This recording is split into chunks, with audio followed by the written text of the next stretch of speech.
കേരളത്തിലെ ഹോട്ടലുകളിലും നിർമ്മാണ സൈറ്റുകളിലും ബംഗാളി ഭായിമാർ എവിടെ പോയി എന്ന് അന്വേഷിച്ച് നടക്കുന്ന തൊഴിലുടമകൾക്ക് ഒരു ദുഃഖവാർത്തയുണ്ട്. വോട്ട് ചെയ്യാൻ പോയ നിങ്ങളുടെ ഭായിമാർ ഇനി തിരിച്ചു വരില്ല. കാരണം ട്രെയിൻ ടിക്കറ്റും വിമാന ടിക്കറ്റും നൽകി നിങ്ങൾ പറഞ്ഞയച്ചത് വെറും ബംഗാളികളെയല്ല, മറിച്ച് സാക്ഷാൽ ബംഗ്ലാദേശികളെയാണ് എന്നൊടുവിൽ മലയാളികൾ തിരിച്ചറിയുകയാണ്.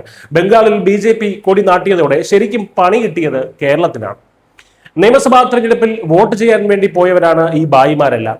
വിമാന ടിക്കറ്റും ട്രെയിൻ ടിക്കറ്റും ഒക്കെ സ്വന്തം പോക്കറ്റിൽ നിന്ന് സ്പോൺസർ ചെയ്ത് വോട്ട് കഴിഞ്ഞാൽ വേഗം തിരിച്ചു വരണേ എന്ന് കെഞ്ചി പറഞ്ഞയച്ച തൊഴിലുടമകളുടെ ഫോൺ പോലും ഇപ്പോൾ ഭായിമാർ എടുക്കുന്നില്ല.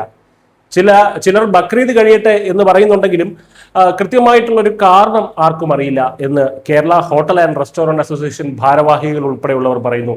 നമ്മുടെ ഹോട്ടൽ നിർമ്മാണ മേഖലകളിലും പഴം പച്ചക്കറി വസ്ത്ര വ്യാപാര മേഖലകളിലുമൊക്കെ ഈ ബംഗാളി കൈകളില്ലെങ്കിൽ ഒന്നും നടക്കാത്ത അവസ്ഥയാണ്.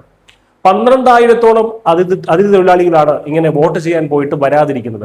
നാട്ടിലേക്ക് പോകുമ്പോൾ ഇവരുടെ ലക്ഷ്യം ഒന്നേ ഉണ്ടായിരുന്നുള്ളൂ, എങ്ങനെയെങ്കിലും ദീദിയെ, അതായത് മമതാ ബാനർജിയെ ജയിപ്പിക്കണം. BJP അധികാരത്തിൽ വന്നാൽ തങ്ങളുടെ പൗരത്വം പോകുമെന്ന ഭയമായിരുന്നു ഈ കൂട്ടത്തോടെയുള്ള പലായനത്തിന് പിന്നിൽ. ബംഗാളിലെ രാഷ്ട്രീയക്കാരും വീട്ടുകാരുമൊക്കെ ഇതിനായി വലിയ സമ്മർദ്ദമാണ് ഇവർക്ക് മേൽ ചെലുത്തിയത് എന്നാണ് തൊഴിലുടമകളായിട്ടുള്ള മലയാളികൾ തന്നെ പറയുന്നത്. എന്നാൽ സംഭവിച്ചത് മറ്റൊന്നാണ്. അതിഥി തൊഴിലാളികൾ കൂട്ടത്തോടെ പോയിട്ടും മമത രക്ഷപ്പെട്ടില്ല. മമതയുടെ 15 വർഷത്തെ അധികാരവും കോട്ടയും തകർന്നു. BJP ബംഗാൾ പിടിച്ചു. ഇതോടെയാണ് കേരളത്തിലെ കഥ മാറുന്നത്. ബംഗാളികൾ എന്ന ലേബലിൽ കേരളത്തിൽ സുരക്ഷിതരായി കഴിഞ്ഞിരുന്ന അനധികൃത ബംഗ്ലാദേശി കുടിയേറ്റക്കാർക്ക് ഇനി അങ്ങോട്ടൊരു മടങ്ങിവരവ് അസാധ്യമാണ്.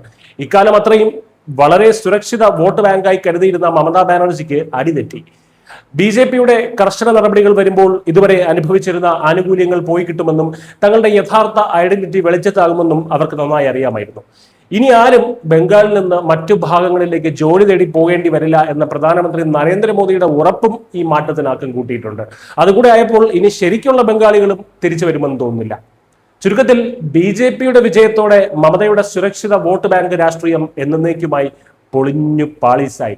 ഇതോടെ കേരളത്തിലെ തൊഴിലുടമകളുടെ ആശങ്കയും ഇരട്ടിയായി. ഇനി വിമാന ടിക്കറ്റ് അല്ല, സ്വന്തമായി ചാർട്ടേഡ് ഫ്ലൈറ്റ് അയച്ചു കൊടുത്താൽ പോലും ബംഗ്ലാദേശി ഭായിമാർ കേരളത്തിലേക്ക് വരാൻ പോകുന്നില്ല. ഭായിമാർ ശരിക്കും മലയാളികളോട് ബൈ പറഞ്ഞിരിക്കുകയാണ്. News desk Keralam.